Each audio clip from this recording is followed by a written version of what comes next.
On December 30th, 1980, while delivering one of his more famous speeches at the BJP's inaugural convention at Shivaji Park in Mumbai, Atal Bihari Vajpayee predicted with his signature flourish, Andhera chhatega, Suraj niklega, Kamal khilega.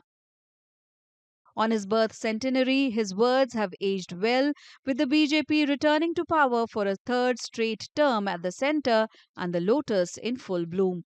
A statesman, politician, and a peerless orator, India's first non Congress Prime Minister to have served a full term, commanded respect and affection from across the political aisle, and stood tall with his innate democratic spirit.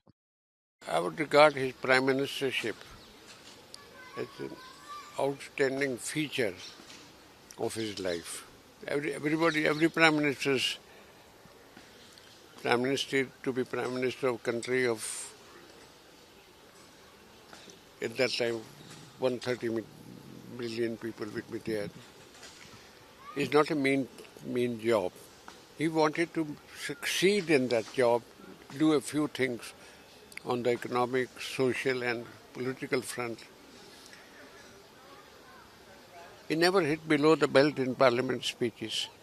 Yet he was unsparing in his critical of Nehru, and Nehru was following a wrong policy in China. He was one of the severe critics, but never hit below the belt. The three-time Prime Minister was the original builder of coalition politics at the national level, successfully running an alliance government for a full term while navigating some of the biggest national crises, including the plane hijack in 1999 and the terror attack on Parliament in 2001, both with direct links to Pakistan. Was running an interim government, as we call it in Indian political scenario, as a caretaker government. Imagine a caretaker government which under the constitution cannot take any major policy decision. He not only ran that government, that is the caretaker government, but fought Kargil war. And all the decisions taken by his government during the Kargil war were supported by the entire nation, all political parties. An impressive mix of tradition and modernity in his worldview, Vajpayee was a full time RSS worker before being sent to the Janasangh in 1951. Unlike his lifelong companion L.K. Advani, who, despite being an ideological hardliner and more invested organizational leader, fell from the RSS's grace due to his public airing of views, including his ill fated praise of M.A. Jinnah, Vajpayee shaped his image of a moderate while never crossing swords with it. The only time he openly denounced a polarizing Hindutva cause was when the Babri Mosque was demolished in 1992, but his stand was considered an act of political pragmatism necessary for the BJP to realize its political ambitions after fetching merely 2 seats in the 1984 polls. With the moderate, poet at heart and statesman like Vajpayee as the BJP's prime ministerial face, and the party agreeing to put a moratorium on its contentious ideological planks of the Ram Temple construction, Article 370 repeal, and the Uniform Civil Code, regional parties from across the country were drawn as he led them to poll wins. He had excellent relations with the chief ministers of different political parties and across board, all leaders. I mean, you remember he was heading a coalition government, and you know who were the cabinet ministers in his coalition government? Mamta Banerjee, Nitish Kumar, Naveen Patnaik, and all these people were members of his cabinet who are in their own right are leaders today in different political parties. So that was the era of running a coalition government successfully, and only Mr. Vajpayee could do.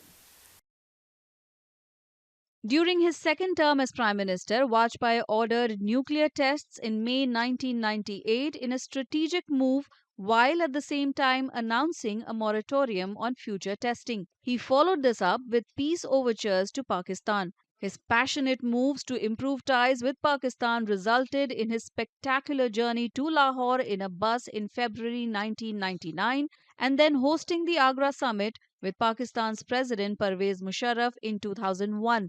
but they met with little success. As the army chief before he deposed Prime Minister Nawaz Sharif, Musharraf was behind his country's misadventure in Kargil, which followed months after Vajpayee's bus journey. So he said, I want to improve relations with all the neighbors, particularly with Pakistan. Now, that was the beginning of the thinking of a bus trip to Lahore, which he did, of course. I was also part of that delegation. And I still remember when the bus was passing through the narrow lanes of Lahore, reaching the Governor House, and people from their windows and, standing on the rooftop, they were waving him, greeting him.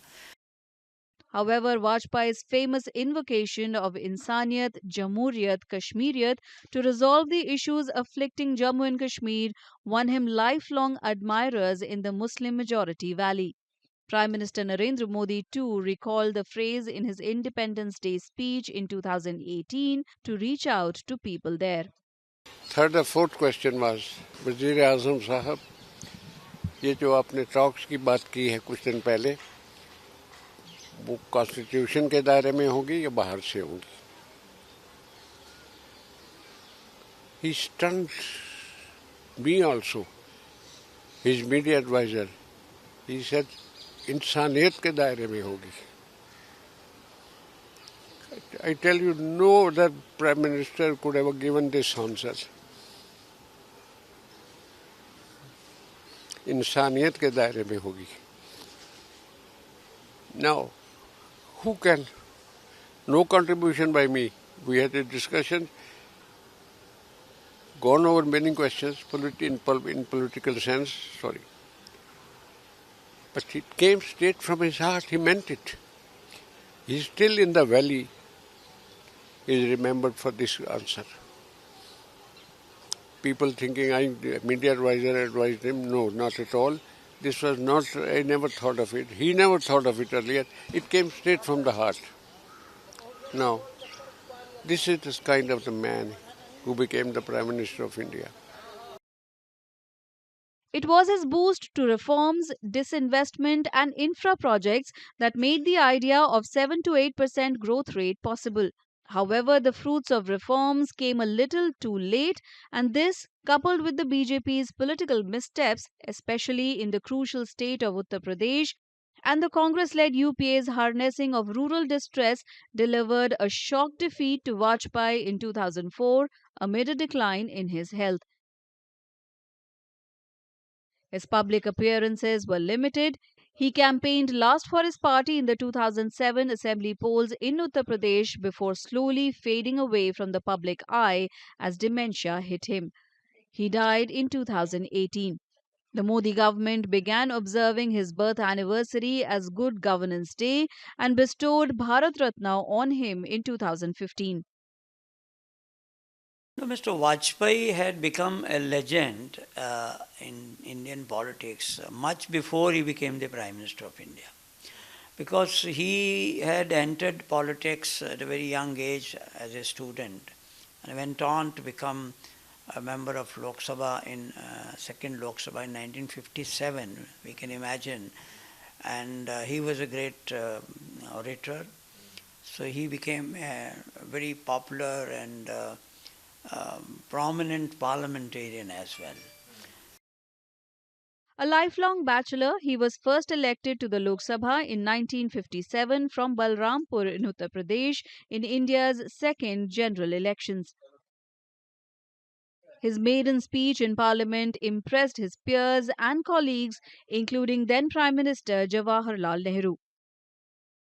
When he was introducing Vajpayee, he told the dignitary, here is a young man, a bright young man in Indian politics, and I will not be surprised if he becomes Prime Minister one day. You can imagine the prophecy of Pandit Nehru talking about Vajpayee between, say, 57 and 62 when he was a member of the Lok Sabha. Well versed in English, his oratory was at its best in Hindi. With his well timed wit and carefully chosen words delivered with trademark long pauses, his words resonated with all those who came in contact with him, the common man, politicians, bureaucrats, students, and world leaders. Also a poet, his words छोटे मन से कोई बड़ा नहीं होता, टूटे मन से कोई खड़ा नहीं होता continue to be quoted by the advocates of big heart and broad mind in public life.